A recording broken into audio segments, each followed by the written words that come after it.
Hello, 3,984 subscribers. I am sorry. Maybe this is not what you want to hear, but I decided to share my honest thoughts and raw opinion about selling AI automations to other businesses. The next hour and a half, you'll watch a recording of a live webinar that I did, where besides listing all the problems that you're going to face, I will provide the solutions to these problems. So stick to the end to find out how to handle certain things. And remember, I am the only person who will tell you the truth, being an active agency owner, even though it may not be as fun as it seems to be. A quick plan for this webinar. I'll do just a quick background check so that you can understand a bit more information about me. I post a lot of things on different, social media accounts. I have a YouTube video where I go over my background, what I do, and how I achieved what I achieved. But this will be like kind of very, very brief overview. This is not why you're here for, but so that you have more context. Then I'll tell you just my thoughts about the Cell AI landscape, like as an overview, why you should go with it and why you should not. I'm not the person who will spark positivity all around to your face. I'm just more like trying to be realistic.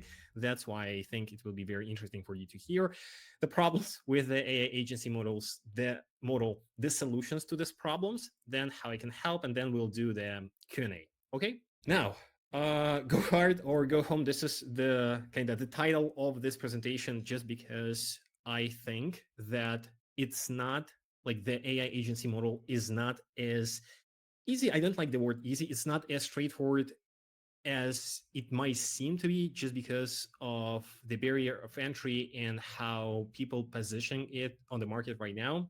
So my goal right now for 1 hour to either make you cry if if you decided that this is the thing that you want to pursue, but this is not what you expected, or to actually like become serious and start considering it as a real business. And there are, I don't want to sound generic, like for you to be like serious about the model, but you'll see what I mean. Okay, let's start with me. These are a few facts about like myself. I'm 25 years old. I've been married for 8 years. Yeah, I swear to God. Okay, so obviously I wasn't like married for 8 years. We've been married for eight, four. Okay, I hope my wife doesn't watch the stream, but we've been like dating since the high school. I've moved to the US with her, so I'll like give you some background later. I run Quimple. This is the agency we built custom AI solutions for businesses. In October 2024, we did about 30K in revenue. That was the biggest month that we ever had. To be completely honest, November was a bit worse. I think we closed about $20,000, but I think this is a pretty good result. October was better just because we ran a lot of the campaigns and we actually started to implement cold calling a little bit. This is what I'm going to touch later on. I made 200,000 plus thousand like dollars selling AI automations and worked with 30 plus big projects. I cannot like count how many prototypes and the demos I've done personally without the team when I was starting out, but this is just in a general like structure and number of the projects that we have worked with. I have a YouTube channel. Maybe some of you don't know that. Some of you maybe came here because of my YouTube, because of my LinkedIn post got viral a few times. But I do have the YouTube, and this is where I post most of my content, which is very in depth and business focused. Funny enough, I have two seven-figure e-commerce brands. These are 7 figures a year. So we're not doing it monthly. I have the huge background in ecom. This is my background. This is how I started, and this is how I lost a lot of the money and made a lot of the money. One of them is called Taniri. So this is we're selling personalized bridesmaid apparel.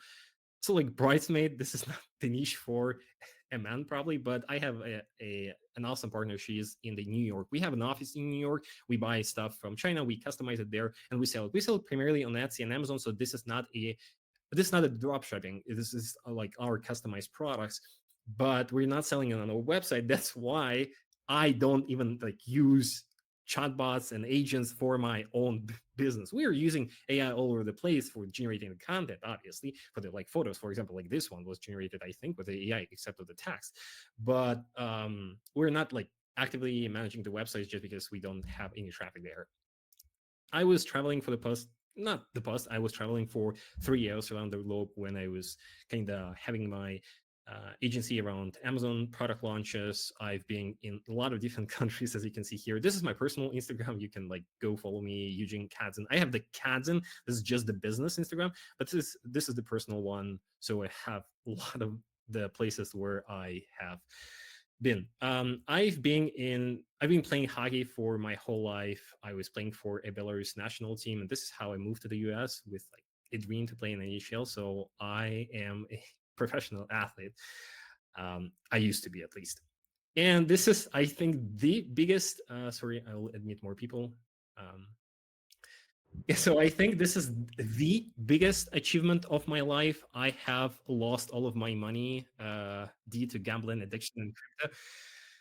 Like, this is a whole separate story. Maybe one day I will tell it. I decided that once I reach 10,000 subscribers on the YouTube, I will like record a huge video on how I've done it. But this is like how I lost everything and got 15K in depth. Okay, so this is kind of the timeline how everything was going. So I was born 15 years in hockey, then moved to the US with a dream to play in NHL. Was playing here for the national team for a few years. Then I broke my collarbone. I was actually studying in Henry Ford College near Detroit, and been playing junior. So then I broke my collarbone and quit. Okay, like obviously collarbone is not that serious of an injury, but something sparking in my head is this is something not something that I want to do for the rest of my life. And then I was kind of looking for a ways how to make money. I come from a higher middle class family, so obviously I was visiting US for a few times, plus hockey is not the cheapest sport to be in. That's why like I have my father, he is an entrepreneur, mother's entrepreneur, so like entrepreneurial family. So we you know we were like good. I had some money saved up from, I didn't ask for the money, but I had, I think, like $7,000 or $8,000 saved up from when I was like 14. I was saving everything, saving like the money that I was like parents were giving me, and I invested this $7,000 in the Amazon FBA. I think I launched 2 products and I lost everything in 1 year. I moved from the US, so I like when I blowed the carbon, when I was looking for the business, I was in the US. Then since I didn't have like the visa, I didn't have the money to pay for the college. Parents were not super happy that I quit hockey, and that's why I moved out and I was looking for ways to kind of make money. Amazon FBA lost everything and then started to do 9 to 5. I already had a pretty good experience with Amazon, with research, with like managing ads, managing an account, and like communicating with different suppliers. So I was like kind of knew everything from A to Z about like launching the products. So that's why I was kind of, it was very easy for me to find something online. Obviously, I never worked in an office. I'm not sure if it's like an advantage or not. I would love to to try that, but this is how just it happened. Then, after I was working 9 to 5, I launched my Amazon product launch agency. So the idea was that I was working for a guy, and at that time, launching products was like very hard. The competition was lower, but people were trying to buy reviews all the time, and uh, by that time, chatbots and getting clients with the chatbots, getting reviews through the chatbots was not super popular. And the one guy told me, "Hey, Eugene, you should like explore this thing." And I was working for the guy, and I started to actually like exploring the options possibility with how to you can like gain reviews through chatbots. And yes, at that time we already were using chatbots. We've been using ManyChat, and the process was very simple. We were advertising on Facebook, saying like free product if you want it, yes, no. So if you yes, you go to Messenger, chatbots communicate with you, trying to, hey, you need to buy the product. We'll send you the refund through the PayPal. Once you leave the review, we'll send you the gift card. So kind of like that, and it blew up, right? So I built an agency. We had at the peak, I think we had like 15 employees there, and I've made a lot of money. So I made about like $500,000 within like 1.5 to 2 years. Then I lost everything.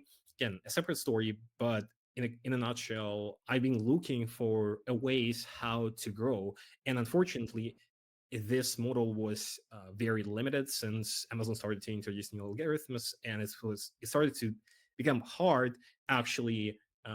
Like getting through the model, reviews were getting deleted. That's why I was looking for a new model, and I wasn't able to find anything.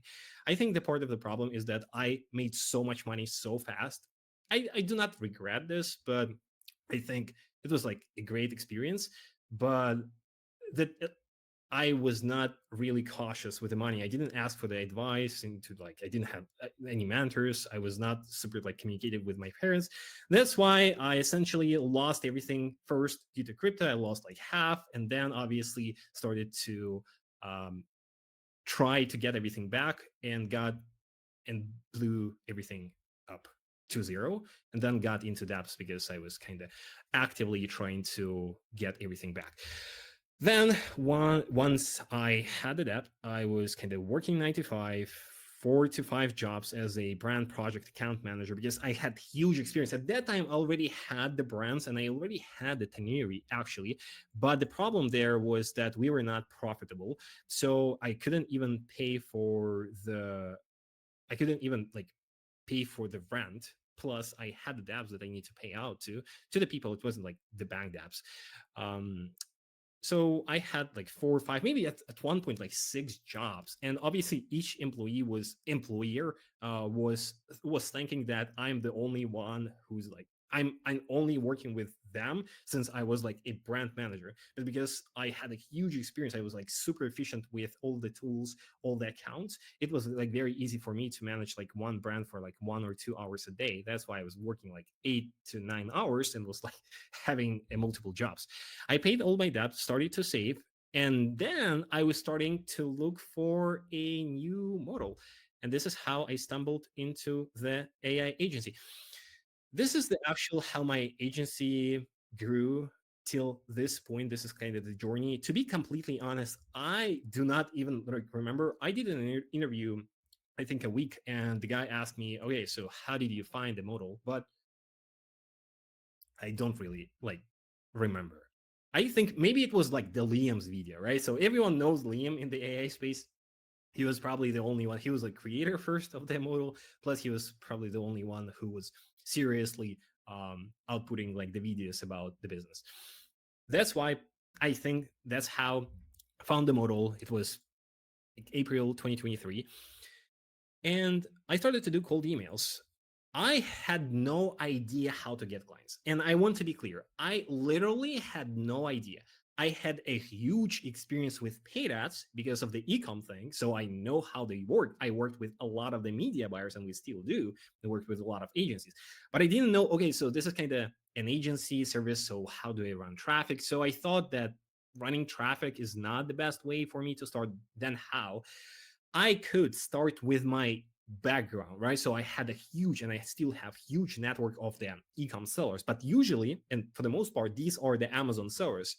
So the things that we guys all are planning to build and we built are not that relevant for them because Amazon is a platform. They introduce their own like AI tools, so it's kind of not the way to go. That's why like my network was not the thing. So I was okay. So how do I start getting clients? And I saw the somewhere on the YouTube that sure there's like a thing called cold emails. I was super skeptical. If you asked me at the time, I could like bet my whole net worth that cold emails would not work just because who use cold email? Like who use emails at all? I, I so I come from the world where like Telegram and WhatsApp is the thing, right? So all of the businesses communicate there. Like who use email? Like obviously Western world is different just because there are so many options. So and I understood that okay, so businesses and people are like using emails to communicate and like to receive content. That's why I decided to give it a try. Again, I had the money. I was sending 1 to 2,000 emails per day. These numbers are generalized because like I just have a bad memory, so I kind of sometimes get confused with the numbers. But this is like should give you a pretty good understanding. So I was sending 1 to 2,000 emails per day, so about like 20 to 30K emails per month, and was spending about $1,000. More people was spending about $1,000 a month on the email. So you can think about it. So obviously I invested in the domains you buy once, then you buy the emails for like $10 a month. So let's say it's like 50, 60, 70 inboxes, plus there's like a software which is $100 to $200, plus there are leads, plus there's verifications, all these things. It's about $1,000. So 4 months passed. I spent for maybe $5,000 in general. I hopped on so many calls, like I was like my calendar looked so bad. I had like maybe 7 calls a day. It was the hardest part for me ever in my life. I was not never worked that much, even when I had like 7 to 8 jobs, because for each call I tried to prepare for like most of them. I was even trying to build a prototype or the demo for like just a chatbot, even though I had, for example, even for the voice flow, I had the templates, I had the blueprints. It was very hard for me to like just copy. It was very easy, but still time consuming to copy and paste the template to replace the knowledge base and all of these things. So I did X amount of demos. I have no idea how many demos I've done, maybe like 100 or like 80, something like that. I got the 2 4 paid prototypes. And again, so I was kind of differentiating. The demo was the free thing, and the prototype I was trying to charge clients to see their commitment a few $100s. Usually I was charging, $2, $3, $400 for the prototype. So I think I closed maybe 2 4 prototypes. It's very hard for me to say, just because again, the clients that I was then getting were coming from my initial outreaches, right? So for example, I created the prototype for like a company, and in like 3 or 4 months they get back to me saying, hey Eugene, we want to continue the conversation with you. So and then I really signed the first client. It was 6.5 or $7,000. And then obviously from this 70 to 80,000 emails, I did close not a lot, but maybe 4 5 6 clients eventually, because I was following up with them in a few months. Then in a few months, some of them were getting back to me. Some of them were since didn't find any value into these things, they were like referring me other companies. So but in order to close my first client, I spent 4 months and about $5,000. So eventually, let's say I spent $5,000 and I like made maybe like with the prototypes like 8. So I made like $3,000 for 4 months. It's like $700 to $800 a month. Wasn't a lot. I still had the jobs, right? But it was like something. Okay, so I thought that this is something that I can still I can start scaling, just because I saw the interest. I saw that people are interested. I was just very bad at sales, partially because I'm very bad at sales. I didn't in the and maybe some of you will ask, okay, Eugene, you built like such an enormous agency for the Amazon, like how you would not able to like do that. First, it was primarily like Russian speaking company, like clients. They were living in the US, obviously selling on Amazon. So plus with the Russian speaking community, it's like very tight on Facebook. So I didn't have a problems with like signing clients and selling, because our service was so great. Here is another story. So I was very, very bad at sales. My English sucked. That's why I was probably not able to close more. Then I stopped the outreach. I was waiting for for the clients from the demos that I did. I started to reach out to the potential partners, asking for the referrals, and then launched my second cold outreach campaigns. Now we were doing 2 to 3,000 emails per day, and the rest is history. Okay, so this is a quick background about me. Again, I'm trying to be as fast as possible, because guys, I have so much information I want to share, and want to be concise. Okay, so now let's get back to the actual sauce about the landscape of the AI industry. The next 5 minutes will be very generic. Please do not disconnect. This is just, I think it's very important to understand for some of you that have never sold anything in the AI and that have not even like maybe have the 9 to 5 and have never actually like sold anything as a service. That's why it's very important for you to understand. Let me get back here. Okay, so first, the types of solutions that we are talking about, very simple: chatbots, voice AI, and automations. Chatbots can be external and internal. External meaning we are building a chatbot for a company. I first hate the word chatbots, right? Because I come from, again, like I was using chatbots 5 years ago with ManyChat. These were the chatbots. These are more like an agents. But for the sake of the video of the webinar, let's keep it simple. Let's say that these are the chatbots. They can be external. These are the chatbots that communicate with the clients of your client. Internal, these are the people, these are the chatbots that are used by the internal team, like sales. For example, you connect it to their like internal toolset, and and their like team members can chat with it and retrieve information dynamically in the conversational manner from these tools. Voice AI, again, inbound, outbound, pretty straightforward. Outbound primarily for calling the prospects, either cold or warm. Forget about cold calls. I know some of you will have this, in your mind. Okay, so should we do the cold calls? No, okay, you should not. I think you can technically, like, and it can be beneficial, and then you can make money with it in some niches with like some offers. It's going to be banned in the US. It's not banned yet.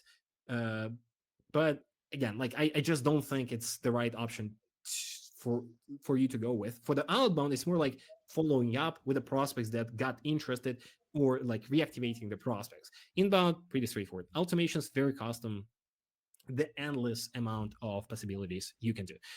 You need to second, okay, so first we understand what are the different types of things that you can sell. Second, you need to understand what are the business models you're going to work with, either B2B or B2C. Again, it's super basics, but in the AI niche, there are like advantages and disadvantages for each one of these. So for example, if we're talking B2B, there are usually the larger amount, like larger contract sizes and potential for long-term partnerships, especially if you're like driving additional business to them. It's harder for them to get rid of you just because you know already the specifics of the business.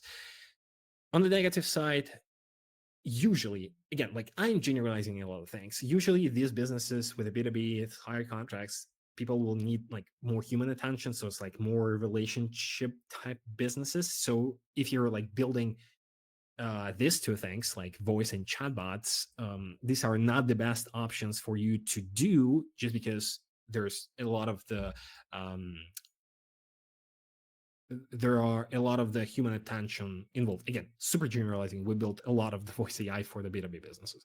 Potential resistance to the AI solutions just because the businesses are older. Usually like from what I found, if we're not talking about like marketing agencies, if we're talking about the businesses that sell like manufacturers, wholesalers, they the founders and owners and directors are old school. They're like older, 50 plus years old, in for them to understand how AI can be implemented. They heard about it, so it's a buzzword.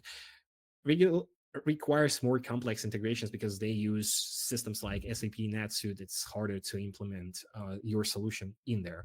B2C advantages is that, okay, so advantages is that there are enormous amount of like different companies you can work with. It's easier for them to adopt, so it's usually an easy implementation curve, and there are opportunities across a lot of the different industries. The downside is that there's like huge amount of competition. Yeah, for the B2C, like if we generalize it, it's either like something like the e-com, right, the physical products, or it's like local services. So for the local services, you need to understand that each, like this is the most popular niche for the SMMA things, right? So for other agencies, so you will not only compete with other agencies that are building AI solutions, you will also compete with like other agencies that offer marketing services. That's why it's higher skepticism because these companies used to work with other agencies. They've been burned out. They lost a lot of money on the bad ones. So it's kind of harder. But on the advantage side, it's like they understand the model. And if they like you, it's like kind of a good thing. And nothing to actually conclude from this. You need to be aware of this thing. Third, business categories. This is how I view it in my mind, just like how I picture it. Guys, by the way, I see the questions in the chat, so we will have like a separate section and I'll go through them. Don't worry. Okay, you can like write it down somewhere or you can put them in the chat. I'll go back and look at each one of them. So, business categories, this is how I think, and this is how I was thinking when I was like kind of choosing my specific niche: physical products, services, and digital products. Physical products is something from either e-com, retail, manufacturer, automotive, wholesale, electronics. So these are the people and the businesses that sell something like physical, tangible. Usually this is real relationship heavy. Again, I was kind of trying to put one point on under each category. It's not always the case. For example, for the e-com, it's not relationship heavy. But if we are talking about manufacturer, automotive, wholesalers, electronics, depending on which one, furniture usually, if it's like higher tier products, it's like they require human relationships. So that's why this is some of the objections that you might face if you're targeting this niche. Services: healthcare, HVAC, hotels, financial advisor, legal, roofer. So all the local types of kind of businesses. Looking for customers all the time, this is a good thing. Usually they are looking for something, but on the downside, since they are looking for customers, a lot of them are broke, and you don't really want to work with broke businesses depending on your model. So they will actually try to put a lot of things on you so that you make them more money. When it comes to digital products, SaaS, educational, digital, mobile apps, I never really targeted this niche. I receive a lot of clients here and there, not a lot, so clients here and there from my content, but usually these are tech savvy founders. So if you are, for example, really really good on the technical side, if you can build a lot of like technical things and a lot of complex things, if you have a very specific use case, maybe this is the option. If you choose like one business specific like business type, or like a specific type of a software, you can try to offer them these things, right? But it's going to be very hard for you to sell. So you need to be a good salesman, just because they would understand the technicality themselves. Plus, again, if you're like planning to sell it simple chatbots, sorry, but probably you'll not make it if you're not niche down to like a very specific use case. A lot of them will like, especially the softwares, they'll use like Crisp, Intercom, which are integrating dynamically like AI all the time, AI tools. And in 1 or 2 years, they will have everything about the chatbots. There is still room for the chatbots, right? The text-based agents, but this should be like very specific use case and usually more complex solutions. Okay. So these are 3 things. First, you understand the types of things you can sell, the business model, then you understand the business category. And the last thing is your positioning: freelance, consultant, or an agency. Here, you need to understand, I'm not saying that one is better than other. I would not recommend you to start the consultancy just because it's very brand related. I'll be honest, I do not even do consultancy myself. I have a lot of requests about the consultancy from the businesses that are looking to implement the solutions, but my model is different. So I usually sell the high ticket solutions from $4,000 to like $10,000 plus. That's why. But I already like start to get these requests. But again, like I have some following on LinkedIn, I have some following on YouTube. So if you are trying to like position yourself as a consultant right away, if you don't have anything, it's going to be hard. But the freelancer, usually these are the hourly contracts, and for the agency, there are so many models, the pricing like structures that you can do. Big one-timers, when you charge one time and you like never charge anything. Sorry, I will admit more people, and then you do not charge them again.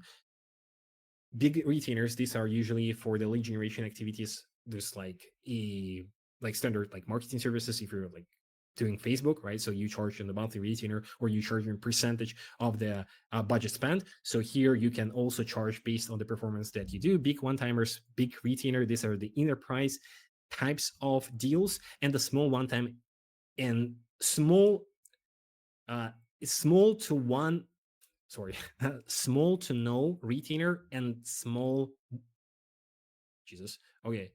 No one timer and small retainer. So it's like productized service. For example, you're not charging your client for the implementation, but then you charge, don't laugh, please. You charge on the monthly basis, right? For, $500, $300, like a software, but software with like some additional features. So if we are talking about the consultancy, I already talked that it's very brand like related. For the hourly, if you're positioning yourself as a consultant, as a freelancer, it's not necessarily you can be a freelancer and do the cold outreach still. It's not necessarily you need to be a freelancer and only focus on things like Upwork. You can still hop on the calls and offer your services as for the hourly based pricing. I never actually done it, but I think it's more understandable for the business owner to like pay to you based on the work that you do, based on based on hours, because obviously you will not say, hey, I don't know how many hours it's going to get, you'll pay 200 20 $30 per hour. You'd probably say it will take me 20 30 hours, and this is the hourly rate, and this is what you're going to pay for. Now they understand that, okay, so I'm paying for the hours, so it may be better for them to understand this model. Here it's kind of done for you with guarantees and with like flexible options. The problem with the agency is that everyone starts and tries to build an agency. That's why it's the competition, I think, will be higher in a few years. So plus like a lot of the businesses got burned with the agencies. But the advantage here is that usually agencies drive the actual results, like freelancers usually. Again, so sorry guys, I'm generalizing this. Like freelancers are just do the work, and they do not care about results that much. Agencies are actually, you're paying them more just for the results that you get. Plus, you have the more flexible options. Okay, so this was an overview of the niche. The next step would be to discuss the specifics of the niche, right? So advantages and disadvantages, problems, and how you would solve these problems. But let's actually see if we have any questions in the chat. Okay. Put your questions, guys, because I will answer to some, and the some will be answered by the end of the conversation. Okay. Germany. Jesus. Do you know Python? No, I'm not a no coder. I have two developers, and this, like I mentioned, that I have the 6 team members, so I have the developers that are usually working at the backend. So I'm not a technical person. There is a limit on what you can learn using a phone and desktop mobile. I refuse to my family application limit my career with more seeking work partnership opportunities. Okay, how do you maintain these chatbots once you deliver them? Again, it really depends on the model. So really depends if you're like making the chatbots or agents or even automations on the accounts, on your accounts or on the accounts of your prospect. If you're actually like letting them, that you're giving them the access to your account, if you're building it on your side then transferring to them, it really depends on the client. It really depends on how they ask about certain things, if they are interested, if they're curious about the security. And I think some of you will ask, okay, so how about the how do I remove this thing? So how about I like, should I self-host it, or should I host, if we're even for the automations, should I like use Make, or should I self-host it on N8N, or even for the chatbot, should I use like VoiceFlow, or should I use the like self-hosted solution? It really depends on the client. I think you do not need to complicate it. So if client is like doesn't really care if you drive the results, this is the only like important metric for him. Okay, so keep hosted it on your accounts. How do you deal with corporate privacy data questions? How does OpenAI works for you? Deal with corporate privacy data question. Not clear on the not clear on the question here. As you mentioned, companies like Chris are taking. So would you get into this field? Okay, I'll discuss it then. There is a limit of. Okay, same thing. So do you recommend starting with a freelancer first and the ability? No, I'm not saying that. You should be like aware of it, it really depends on the niche, right? So like choose the niche, choose the solution that you're gonna do, focus on the problem, and then like just talk about the problem. If the prospect is interested, then come up with a price dynamically through the call, through the conversations that you already had. Build this solution, maybe build a demo, build a prototype, and then based on this, kind of try to price them accordingly. Okay. A few more. How do you recommend finding developers? We'll talk about it later. How do you voiceful not bot press? Okay. I'm currently Jesus. Okay, that's a lot of questions. How do you okay? So do you recommend? I'm currently on the automation field,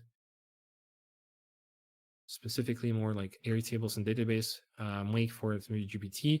Okay, so currently starting to work with an upcoming recruitment company. Awesome. Any advice on how I should actually? Okay, so the advices will be later. I'm from India, marketing consultant for the past. Please provide some advice. Wow, this is like you have so much leverage if you being in the consultancy space. If you have the clients that you ever worked with, if you have the companies you can reach out to directly, if you craft the right offer, if you present it with the right pricing, you'll have a leverage in terms of like closing them, starting with it, getting the case studies, and then move on. Obviously, there's like very hard to provide an exact advice since I don't know your position. In the end of the is no, it's not. Okay, actually, continue with the presentation. Okay. So, um, AI automation niche specifics. These are the things that some of you don't really want to hear, but this is just, the truth. The barrier of entry is low. Your tech background doesn't matter. Okay, guys, you are cooked. Okay, we are done in 2 years. You do not understand what's gonna happen in a few years. I don't like, but I can only imagine. Let's say I have a lot of like people in my boot camp, and I have a lot of people that are like reaching out to me and saying, hey Eugene, I have like a huge background in tech. I've been in tech like for 5, 10, 20 years, and now I want to go into the AI. You need to understand, you do not have any, almost, again generalizing, advantage over the high schooler who is like 17 years old, have the computer, and have the same type of like courage to make money and become a millionaire just because they can build. So let's say there's X amount of AI things that can be implemented into all like different types of businesses. 90% of these automations can be easily done with a very like no code softwares with a guy who spent a month on the YouTube. So your background doesn't really matter. It's a good thing for the high schoolers, aka, okay, this is just the term, for the people that have no experience. That's a good thing. But it's a bad thing for the people who like think they have a leverage, but in like they don't, right? So the barrier of entry is very low. If I ask you, what is easier to build an SEO agency or an AI agency? It's like very like generic question, but let's say what's harder to to deliver a really good automation or to deliver a really good SEO service? SEO, just because the everyone can like answer differently, but my opinion is that SEO is harder. Same thing if like world class website, which can also be built on the like predefined like Framer and Webflow, but it's even harder than the automations, because automations can, it's a very broad term, but you can go to Make and build a lot of cool things there. You can build a chatbot with the predefined templates. You can, with the voice AI, it's even simpler. You just put the prompt. So to drive really valuable things in the automation space, it's easier than with like any other niche. Okay, that's why a lot of people will jump on the train. That's why it will be saturated. It's not right now, it's not really, but you just need to keep in mind, I'm like pointing to this because I hate the positivity that other YouTubers show you, that it's so awesome. Like everyone is looking for it. No, businesses are not, like, for the most part, not actively looking for it, even though they can benefit from it. You need to be like a good salesman. You need to sell them the solution, right? Okay, I'm generalizing, but I think you got the idea. Competition with not only agencies but also the softwares. So this is what I faced a lot when I hop on the calls, when I reach out to the prospect through the cold outreach. Like right now, I get 50 to 40 to 50% of the, not the prospects, but the clients. So I get more prospects for the cold outreach, obviously, but the clients, it's like 50 to 40% come from my organic content. So it's like easier for them. But when we are talking about the actual outreach, I was getting a lot of questions like, hey, Eugene, but our software is like currently implementing the AI. Or, hey, Eugene, what's the difference between like this and your software? Or like this in your services? Sometimes they refer to me as a software, and I need to specifically mention that we're not a software, just because AI is very new. People are not really understanding how it can be used. Are you like selling the AI? You're selling the AI? Some of them think that you're like selling the model. Again, these are probably not the clients that you want to work with, but you will still target them if you're doing the broad outreach. You need to be aware of these things. So you will compete with other softwares that will specifically build very niche solutions for like certain markets. For example, if we get like an insurance clients like niche, right? So it's like a huge niche. There are like B2B insurance agencies, B2C, so there are like a lot of sub niches. So if you're reaching out to these people, you need to understand that there are literally already softwares popping up here and there that are specifically designed. This could be like just go high level resellers, but they position themselves as a software for the insurance clients. So they will, and they are not an agency, so they will not charge them a lot of money. That's why I said that charging almost none to like small or to none retainer, one timer, and smaller retainer as a productized service might be the thing, just because you will literally compete with the softwares in terms of the pricing. Again, this is the second thing you should be aware of. No direct correlation with money, usually. Again, I hate the niche just because I am posting a lot of content. I see a lot of people trying to shield the AI solutions, trying to say how great of the things they built. In reality, 95% of the solutions are not directly correlated with money. You save them, for example, time. If we're talking about automation, same thing with the chatbots, right? So instead of like someone actually sitting in front of the desk and replying to the customers, maybe they don't do that. If they do, they hire like there is a separate person. Maybe they hire someone from Philippines. They like yes, so they spend money and time doing the task. So you are saving the time by automating this task. And you might say that, yeah, like we bring so much money into the business. No, you did not. Okay. This is not how it works. Like they will not, usually, especially if you're like talking about like bigger businesses, if we're talking about like the local ones, if you're automating one thing in the business, it doesn't really mean that the person who was doing the task will be fired. Okay. It's maybe something that should happen, but in reality, it won't. So they will just do another task. So it's like not, they will still continue to pay to this person. So the things that you build are directly correlated with usually the time and not the money. And if it's not the money, it's harder to sell. Okay. Be aware of this. Still very early. People do not trust AI, especially if we're talking about bigger businesses, especially if we're talking about B2B businesses that have higher contract sizes, just because of the value of a mistake is huge, right? So we are very early. Like we are so guys, like I'm we are very early. That it's an advantage, right? That we have just have the time to build the brand, to build the offerings, to start understanding the niche, but it's gonna grow rapidly, right? So the adoption will be growing rapidly and the competition will go like parabolic. That's why like we still have time, but not a lot of time. And I'm not saying so, okay, one thing, I'm not saying like I'm not trying to show that okay, just right now or never. No, you can still start a website design agency in 2025 and technically like make money and build a big agency, right? You can technically do that. I have no idea how, but it's possible and people do that, right? So it's not like this will die after like 2 years. No, it's just on the amount of competition you're gonna face. Okay. Jeez, give me a second. Okay. Just want to check. Okay.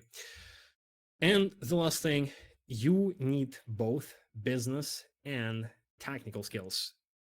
I said that your technical skills, your technical background doesn't really matter.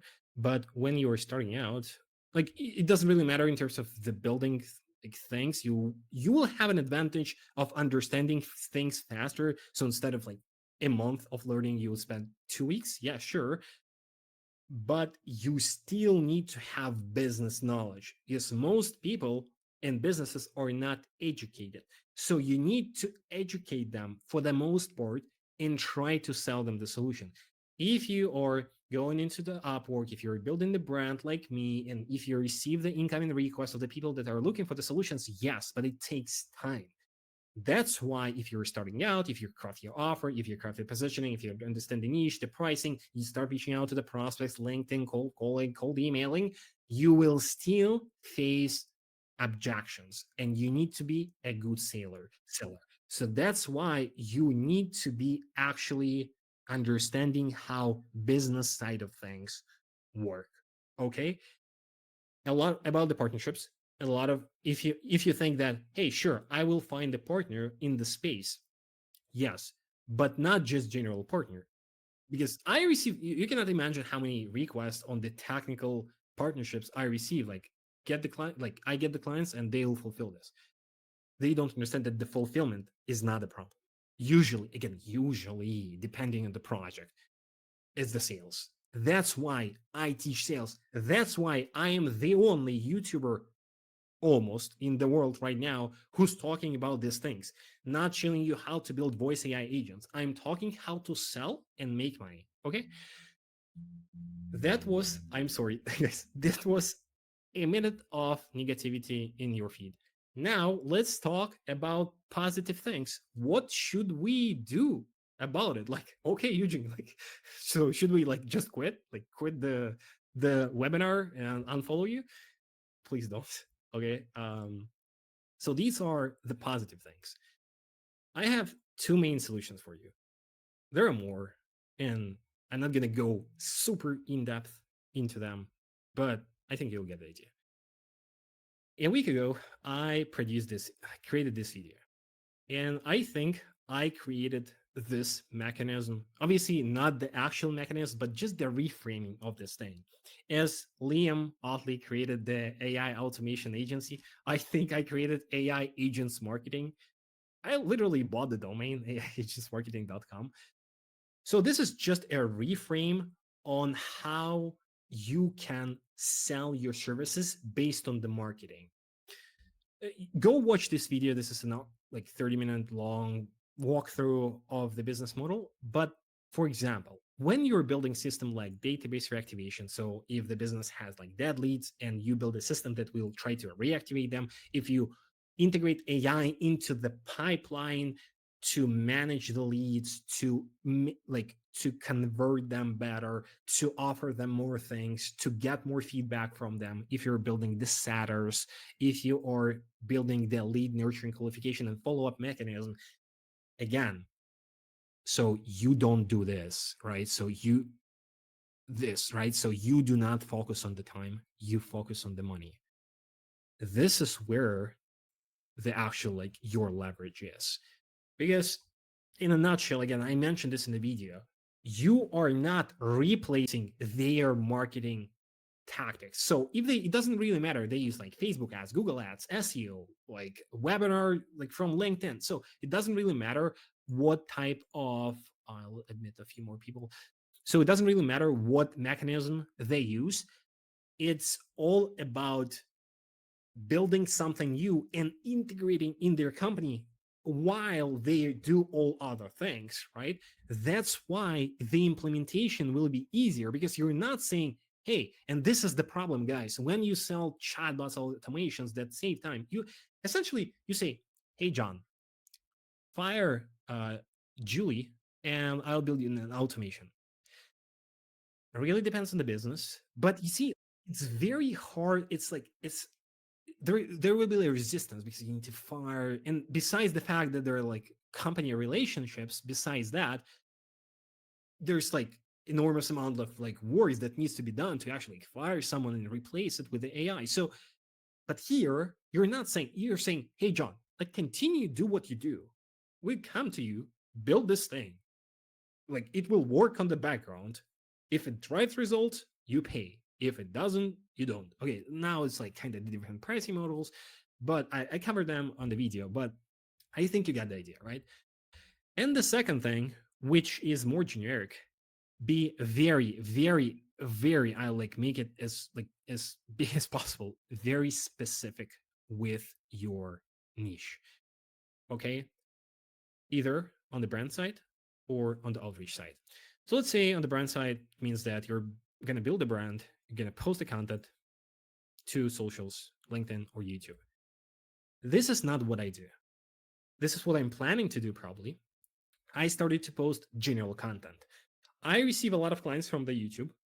Sorry, but if you go to the YouTube, there are videos for you guys, for the guys that sell products, because I will in 10 minutes, I'll explain how I can help, aka I am monetizing my audience and I'm building a separate business right around it. Besides the fact that I have a Quimple agency, that was my model. If I would solely focus on business, if like technical use cases, case studies, videos, which I do like in 50% of the cases right now, I would have so much more clients and I would probably cross already like $50,000. I'm like pretty sure just because of the amount of leads I already have, considering the fact that 50% of the content is not actually targeted to the businesses and targeted to the people that want to sell the AI. Okay. So, but you should be super, super specific. If you choose a very specific niche, again, let's talk about insurance, right? Like, please don't go with a niche just because it's like so generic. Like, choose the sub niche. But sorry, I saw the chat message. But let's say you will be so like let's say plumbers, whatever. So let's say you will be a guy who help plumbers to automate their incoming request through the AI.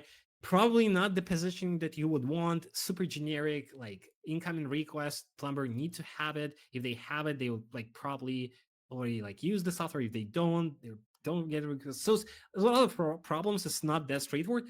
But just imagine this thing, like picture it. You will literally be the only person on LinkedIn who posts about it. Maybe like there will be like 5 more guys, and there's like 10,000 plumbers. Okay. Imagine this if you're going local in your country. Same thing with the YouTube. So there's no competition. And I'm not saying that you like get a lot of clients right away, but this is how you can leverage the empty space right now to start creating content about like very specific niche with a very specific case study. Maybe you have a very specific mechanism, then you can like technically go broad. Okay. Now for the cold outreach, we have cold calls, cold emails, cold DMs, warm outreach. It's kind of partnerships, right? So, like I talk about like this specifically on the bootcamp, but essentially, cold calls is the number 2 when it comes to the best way to get the clients. The warm outreach is the best. So let's say you chose a niche, right? It really depends on your background. If you have already an agency, if you have the clients, if you have the experience, you need to leverage your network. You not necessarily need to niche down, but you need to be very specific in the offer and the pricing. Now you can either leverage your network or leverage the partnerships. So you can technically warm reach to your potential prospects, reaching out to, and this is like the most successful one-on-one coaching clients that I have. These are the guys that have an agency. They came to me and say, hey, Eugene, we just want to add like offerings to our like services. Super easy. Craft the offer, craft the pricing, understand the positioning.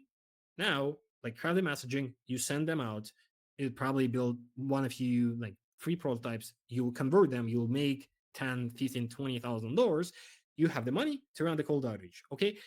Same thing with the partnerships. Partnerships doesn't mean, this is what I like mentioned earlier. It doesn't really mean that you need to partner up with the people that are like will sell the things for you in general, like the sales agents. But if you are, let's go to the plumbing company. So if there are, for example, like the website design plumbing, like for the plumbing, which is probably there are, but okay, I'm like creating from my head. Go to them and say, hey guys, like let's partner up. We'll do we'll do the fulfillment. Let's offer this thing to your clients, and we'll give you 40% of the like revenue. I usually give 30, okay, but you can give 40. So 40% of the gross revenue, not the profit, gross revenue, and we'll do the fulfillment. The problem is that there will be a lot of the agencies, like the website says the barrier of entry is low, they will do the AI things themselves. But this is a good way to at least to start. So the warm outreach in the partnerships is kind of the number one thing. If you don't have any of these cold calls, if you are a native speaker, the only way I did not start the cold calling, besides the fact that I was not a big believer in cold emails and cold calls, but then just because I'm not comfortable with like my language already, I do. That's why we started to test cold calls. But I hired the cold calling team. But I think it's like very good. So imagine saying, calling and say, hey John, so like sorry, whatever, like opening line, you make them listen and say, yeah, I know you didn't ask for it. We actually like build you this thing already. Will you give like 5 minutes to check it out? No commitments, nothing to pay for it. So you already kind of build the demo for them. So you'll say, we'll already build it for you. It's very important to understand the positioning when you offer the free prototype so that it doesn't sound like you're begging for clients. But you'll have like a lot of the clients, right? So if you make them listen, right, and if you sound legit, but I do think you need to be a native here. You need to be a native speaker. Not the racist thing, but this is just how I from my experience. Okay, cold emails, cold DMs, obviously they work. Cold DMs, LinkedIn, cold emails work. Same thing. Very specific positioning, personalized messages, straight to the point, straight to the problem. All these things. These are general rules. We are finalizing the presentation, guys. General rules. Don't fake your value. As I said, you do not usually bring more money. You bring people time. That's why don't try to think that business owners are stupid. Okay. Say how it is. Obviously, like position it around the problem that you fix, right? Not that will save you the time. No, position it about like around the problem, and then say, hey, you like probably spend, if you're in the niche, if you speak the same language, you can say, hey, this is what you do, this is how much money, how much time you spend, and this is what we can do for you. Offer prototypes and free demos to show what you can do for them. This is what I see a lot, and I cannot even imagine, like my prediction, in 1 year everyone will do that. Everyone will start offering the prototypes. Everyone read Hormozi $100 million offers. By the way, I have not. I think it's super valuable. I just don't read books. Okay, but I know what the content there is. I think I read whatever the short summary. So everyone will start doing this. And the thing is that when you offer, we'll do this thing for free, it feels like you're begging for client. You're not sure if you will drive the results. So this is very questionable area, and I am planning to record a separate video where I will go in depth into the topic. So no case studies. You need to be, so like you can position it as a fair value. So you're building this thing, you're confident that you'll drive the results. You have the clients, you have the case studies, but business have no idea who you are. If this is the cold outreach, you provide the value and they pay for it. The same way they go to the shop, they see the thing, they pay for it. If they don't see the thing, they don't pay. Okay, so you can kind of position it that way. Do one time with no retainers. So this is kind of a way for you to differentiate yourself.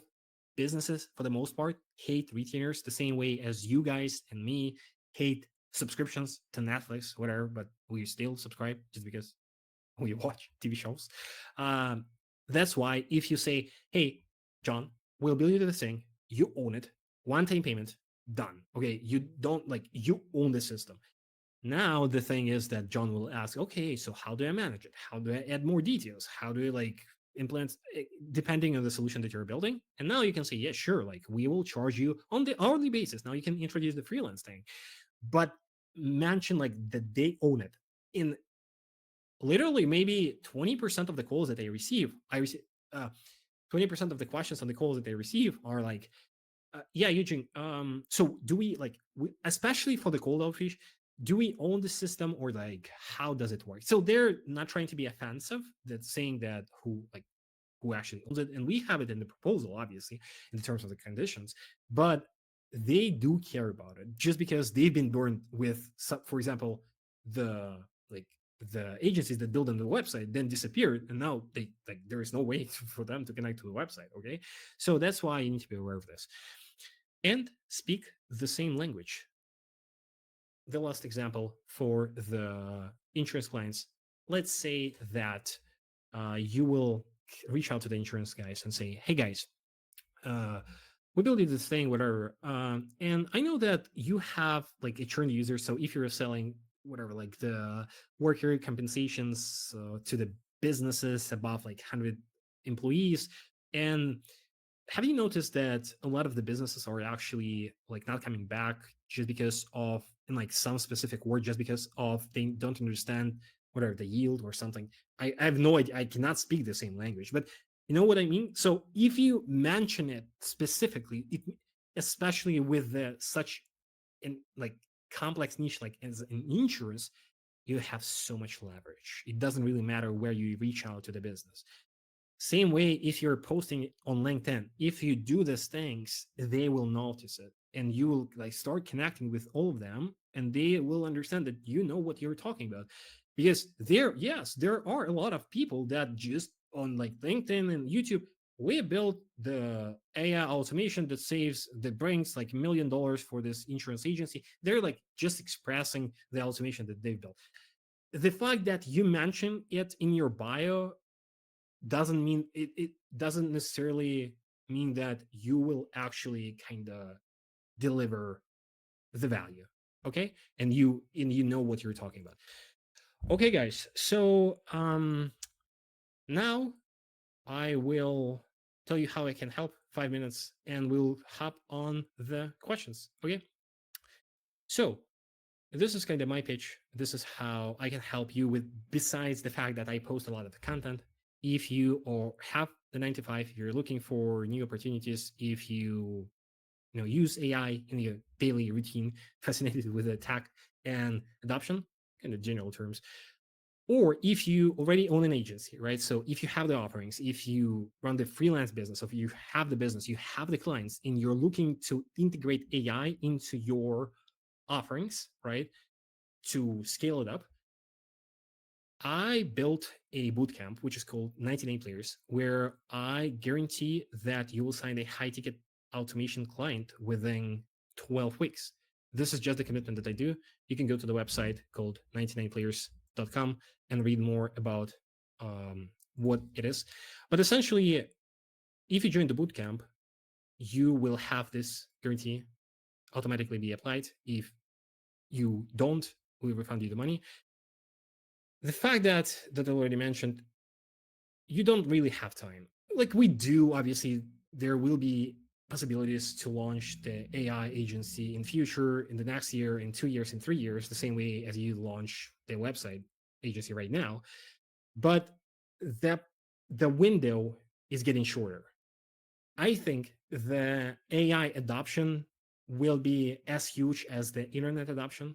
But the problem is that because of we have internet and because of the barrier of entry is low, so to make an AI automation, it's easier than to make a website or something in whatever, like 2005. Okay, that's why the adoption curve is like parabolic. That's why you like the opportunity window is small, and thus I created the bootcamp. You will have an access to all the knowledge that you have, because when you're starting out, you are not sure what niche you should choose, what pricing model, how to craft an offer, how to run the outreach, what messaging to use, what are the best channels, how to present your offer to the business. how to position yourself. That's why there is a 12 weeks step-by-step course. You can go and watch it here, that goes everything from niche to services to offers to pricing to cold outreach. I cover literally everything you need. This is a business oriented bootcamp. You will not learn how to like build and advance things because I share a lot of the things for free on my YouTube. This will teach you how to make money. Okay. So with a course, you have all the knowledge.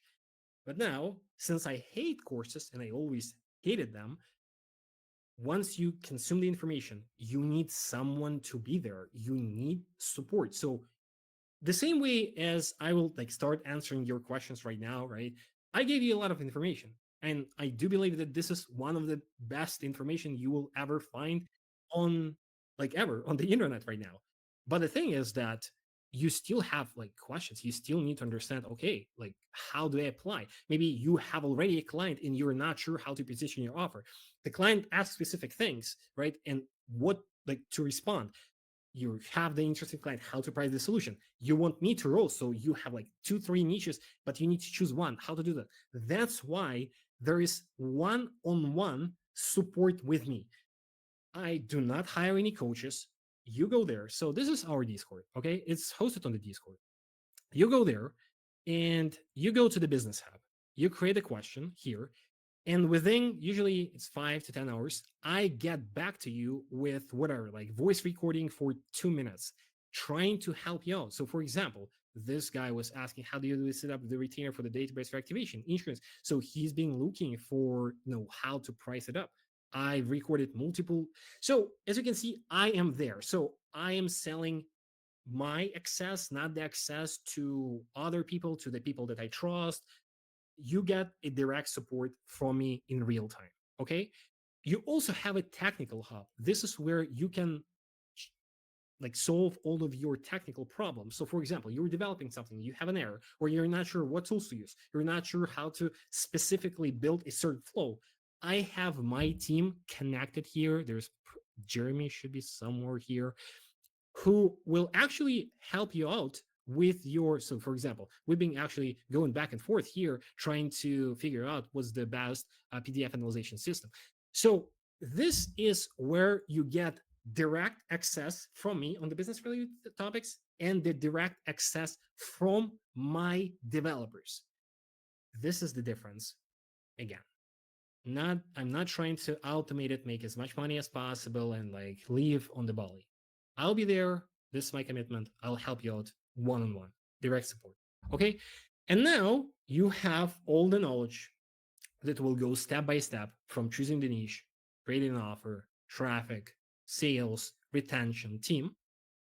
You have me 24/7 that you can reach out to and get a direct access and get a direct feedback. And you also have a mastermind with the people that also building these businesses, because you need to see other people's succeed, right? So we have a special wins section where people are sharing their wins, the things that they built, the things that they sell to other businesses. Okay.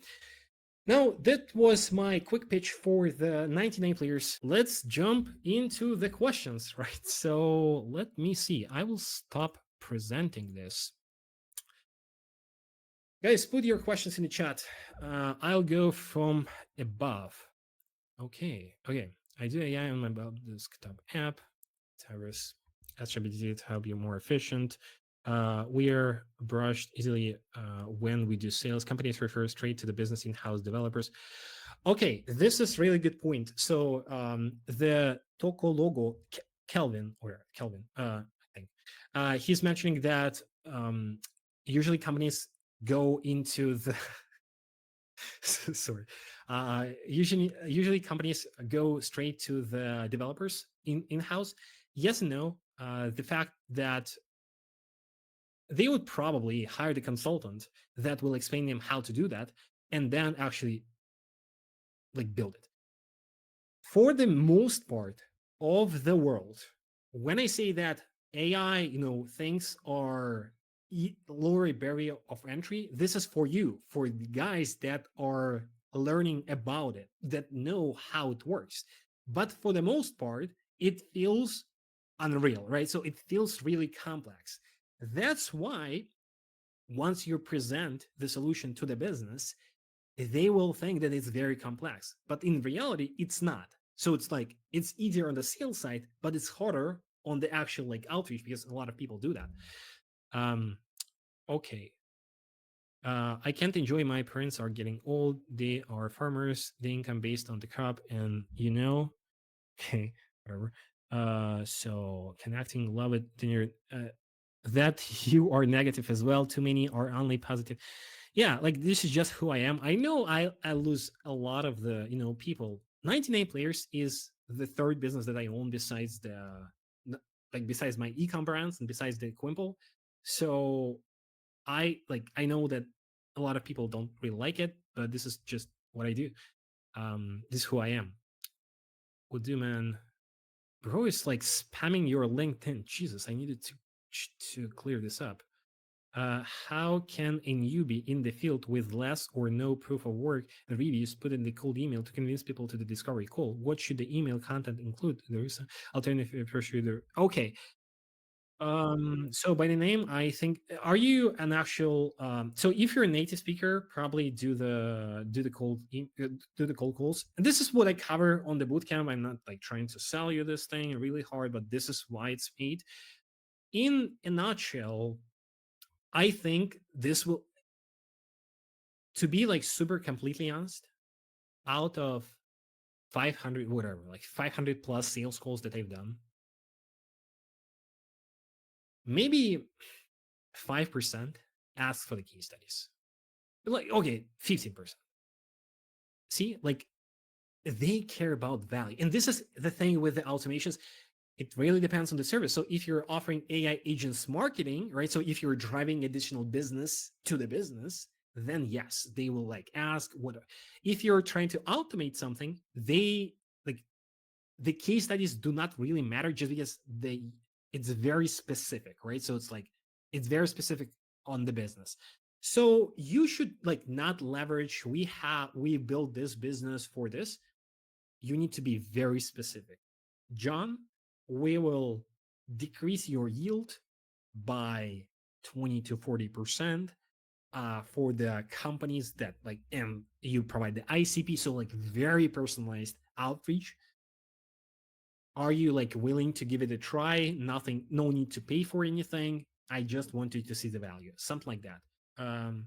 What do you use, VoiceFlow or BotPress? VoiceFlow, I've actually been like hard discussing with a guy who's using BotPress, and we've been like going back and forth which one is better. VoiceFlow is better, but BotPress like has some great functionalities, such as like the integrations. But I think I'm maybe motivated just because I'm like super in depth into the VoiceFlow infrastructure, just because like I know the CEO, I know the like the team. I've been like very active on their Discord, but like just stick with VoiceFlow. You can do anything with VoiceFlow. In his bootcamp, I recommended. Okay, thanks, Adam. I'm starting with automation in the Spanish market, and I'm going to manufacturing healthcare, but find myself in two paths. Should I go with the Spanish market? Okay. So yeah, go with Spanish.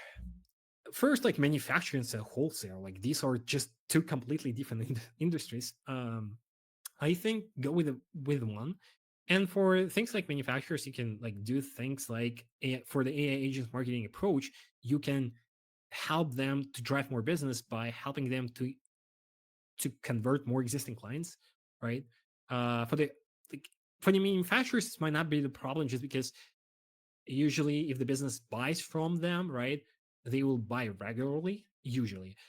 So, but they run a lot of the conferences. So they run a lot of the conferences, maybe webinars. So they have a lot of leads that they need to reach out to. This may be your edge. I think you should, I'm not sure. Like it really depends. Like probably with the Spanish, probably. Hi Eugene, do you think 30 emails a day is reasonable? Not getting many calls in my niche. I'm not sure. Like, are you saying the calls like not getting many? You're not getting any sales calls? So tell me how many sales calls you have per per month. I have the same question. Better to focus on the Spanish or English market. My English is not perfect for calls. Yeah, guys. So yeah, I think try to focus on the Spanish. Can we get access to the mirror board? Yes, I am planning to actually create the YouTube video about this, like with the recordings of this presentation. So there will be like probably will be published tomorrow. So there will be a link. Why it's important to focus on one specific niche? Why can't I have two different niches that I'm in? This is what I did. This is what I did, right? But the thing is that, like, imagine what's gonna right now you can. But for example, 99 players, I am teaching everyone to build a sustainable business, right? I'm teaching how not to like just make quick money, but actually build an agency. This is what I did. So if we think it about this way, in a few years, we're cooked just because of the amount of like things. So you'll have a lot of competition. And for each of the 3 or 4 niches that you're targeting, there will be a dozen of other companies that only have case studies in the niche, that know the language, that like speak the same way as they would expect. So you don't have any leverage, right? This same thing applies to me, but my difference is that I have a brand already. And if you're planning to build a brand, it's easier to build it around one specific niche. English, my market. Okay, I'm not getting the volume one call in 7 weeks. 7, yeah, of course. Yeah, bro. Like one call in 700 contacted. It's not, I would say like 500 contacted people and one call is okay. Like if you will do 20,000 contacts, you can get 30, 40 calls. If you convert 10 to 20%, these are the clients. So it's like, it's okay. It's good. So just like scale it up. What's your strategy in terms of the messaging channels? Are you focusing web chat or are you also covering other channels? I don't focus on any. So that's why this is the thing. So I focus on a lot of different niches. Plus I focus specifically on like, I'm not focusing on one specific solution. That's why when I reach out to the business with a very specific offer, I present them the generic solution just because of my approach. But the fact is that my clients do not usually use Instagram and do not usually use WhatsApp. We've built a few setters for the Instagram. These are like the coaches and the digital marketing agencies, but these are the incoming leads, right? So these are not the outbound. So they were looking for the solution. This is the best. Please make the video about your outreach strategy. I will not. So here in the actual, let me share the screen. So I will not. So, and you need to understand this way, this thing. I will not make a detailed video on how I do my outreach just because it's only reserved for the people inside 99 players. That's why it's limited to 99 concurrent students. I'm not comfortable to share the exact strategies that I use. So here on week 5, we are deciding, like we are speaking about cold outreach. I'm sharing my messaging. I'm sharing the way how I came up with the outreach. For the paid ads, I'm not like teaching you how to paid ads, but it's like very similar thing for the content to the sales. So here on the month 2, I am giving everything. So like if I do the YouTube video, I just not comfortable to do that on the audience that I have. Okay.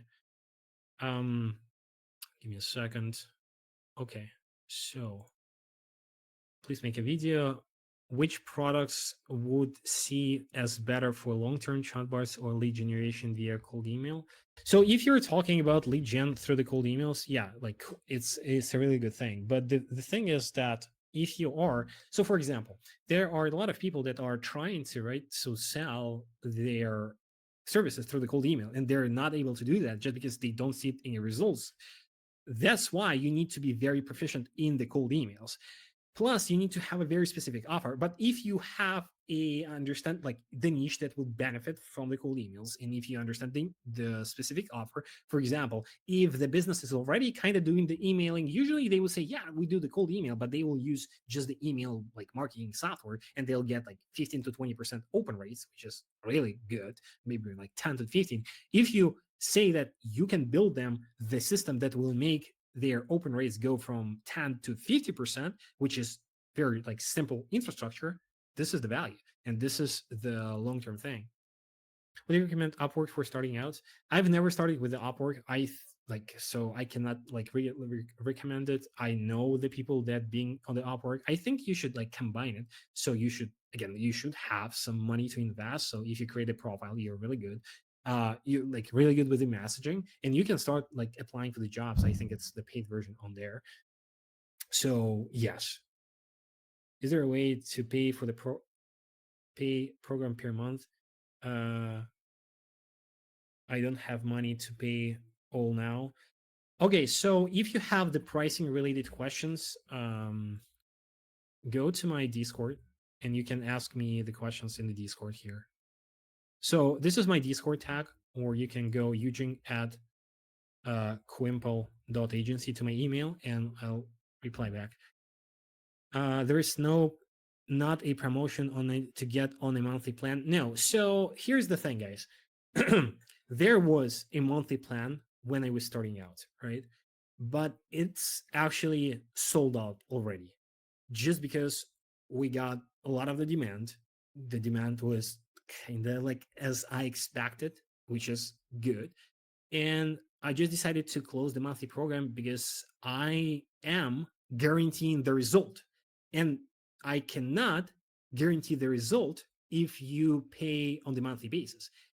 The fact is that I am okay, so in a sense, I'm the most honest person, whatever. So you understand what I mean, right? So I am telling you the truth. So I care about my reputation. I'm putting my, YouTube channel on the line.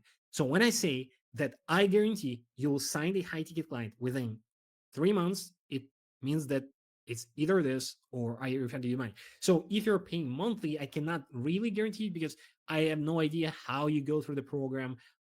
I do not do the coaching calls with you, which are included if you buy right now. That's why, I decided that I better to get less people because we already at about, I think, like 80 or 90 people right now on the paid side. So yeah. I have a solution that basically combines lead qualification, customer support, lead generation, and appointment setting into a chatbot. Can you suggest some kind of content strategy to sell? Christian, okay. So maybe this is not something that you want to hear, but so what? I also have. Let's ask on the LinkedIn. There are probably like 500 other people that do that. If you tell me, yeah, Eugene, like my solution is really great. First, I don't think that maybe like, okay, so maybe you can like, you'll learn a lot from my videos. I think we are building one of the best voice load chatbots on the market in terms of the performance. Maybe like you build the same kind of system, but it's not your leverage. So, and you need to go backwards, right? No one will see, wow, it's so great, like let me buy it. Okay, you need to go then backwards. Who I can reach out to, what niche I can get into, so that then I can present them the solution based on the problem. Everyone tries to like sell chatbots, okay, right now. Not right now, just in general. Chatbots is the most obvious thing because it's the easiest one to understand. You said like a lot of cool things like support, like lead magnets. It's like it feels like a lot of things, right? It feels like there is a value. But then let's just think about it. So the value is in the fact that you will sell it to the business that have incoming traffic, right?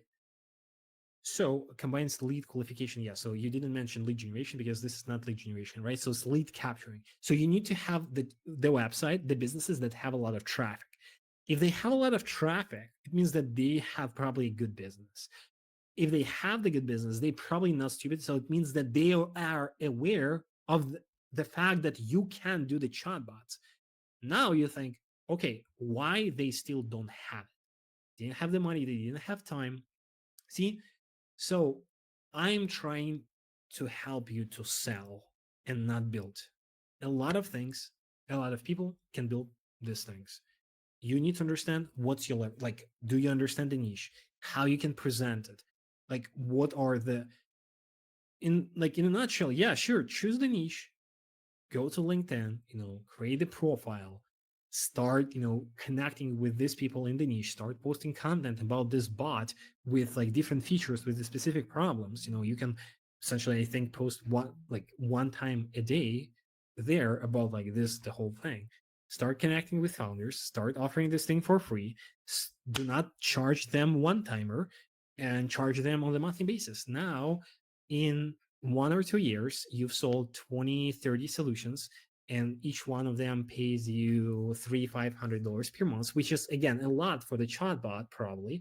But again, it really depends on the business. And now you have 10, 15K MRR business, which worth a few $100,000.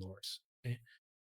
Can you explain how you handle objections of the pricing scale? I'm not really sure how I tell my potential client why he should pay me for a product when their softwares um, uh,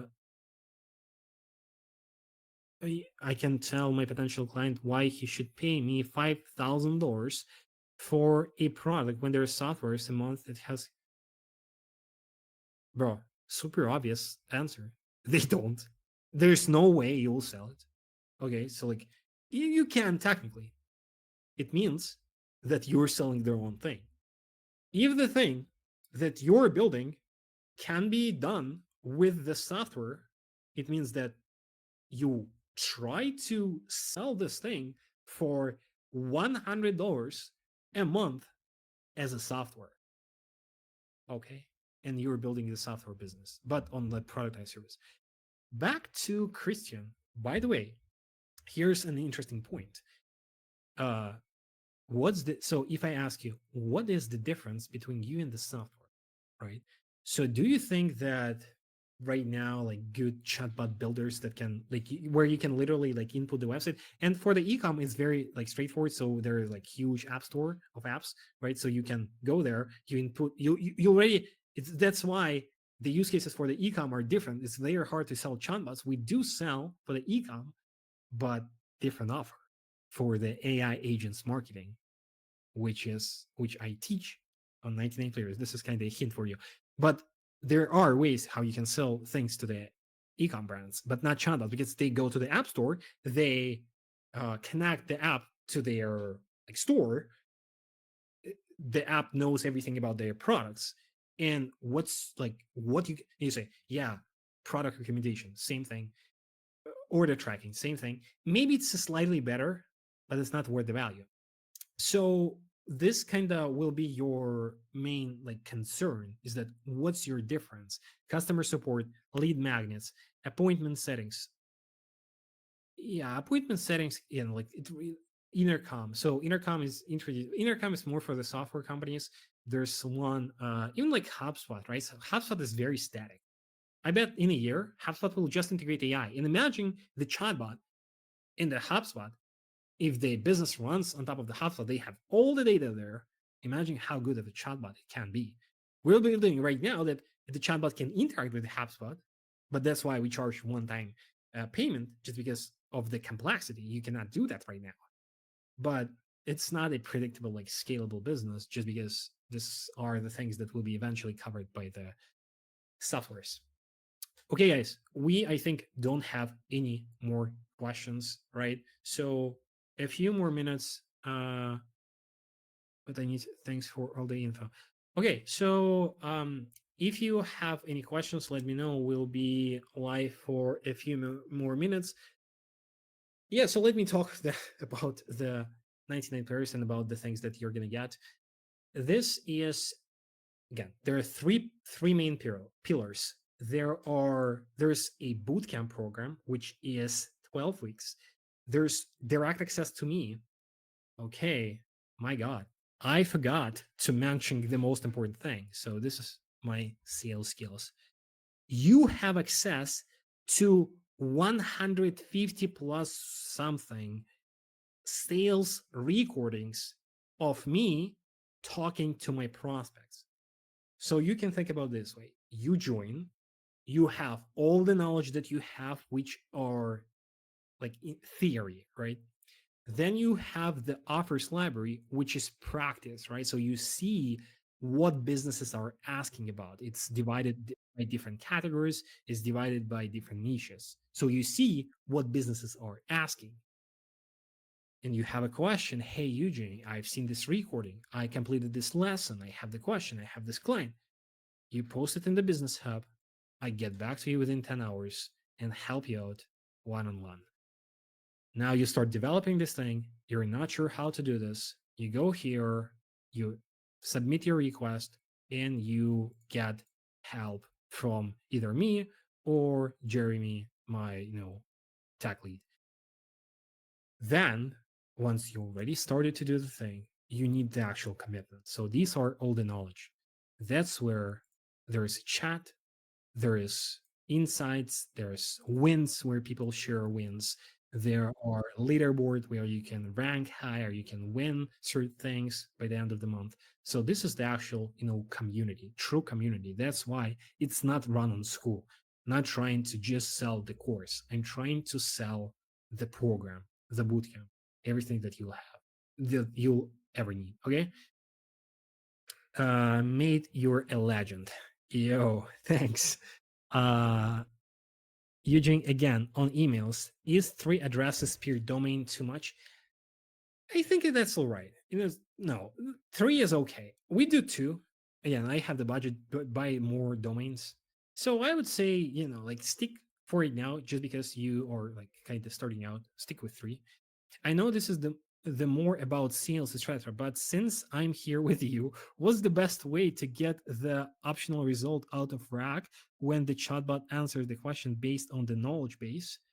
Or where can I get the info? Have got a template that you're using at the moment. I want to optimize this part. So what's the best way to get the optimal result? So it's just about 2 things: about the prompting and about the how you like frame your knowledge base, how you not frame, how you structure your knowledge base. So I have the video on my YouTube, if I'm not mistaken, which is going through. Okay, so I have so many videos, so it's like super hard for me to see. Okay, so I have the video where I explain how to structure the knowledge base correctly, right? And how to like the prompting. So how I do the prompts, you can like find from any video. But I think it's, if you sell chatbots, watch this video. Where is it? Where is it? If you sell, yeah, so sell chatbots, I think this is the hour-long video where I go a lot about like the technical details. Yeah. Okay, guys. I think. Wait, I was not sharing the screen? Jesus. Sorry. Glad that it's PhD level stuff, lol. Okay. Because I saw you change the structure sometimes. Yeah, so check the video on how I build the chatbots. So watch this if you build the chatbots. Okay, guys, so we will close the webinar. Thanks everyone for attending. Again, you still have, by the end of the day, if you buy it, you have one-on-one, 2 one-on-one coaching calls with me. If you don't, okay, think about it. Where's the video? On my YouTube. Check, whatever, like check the 10, 20 last, it's 20 last videos. It's like 18th or something. Okay, thanks everyone for attending my first webinar.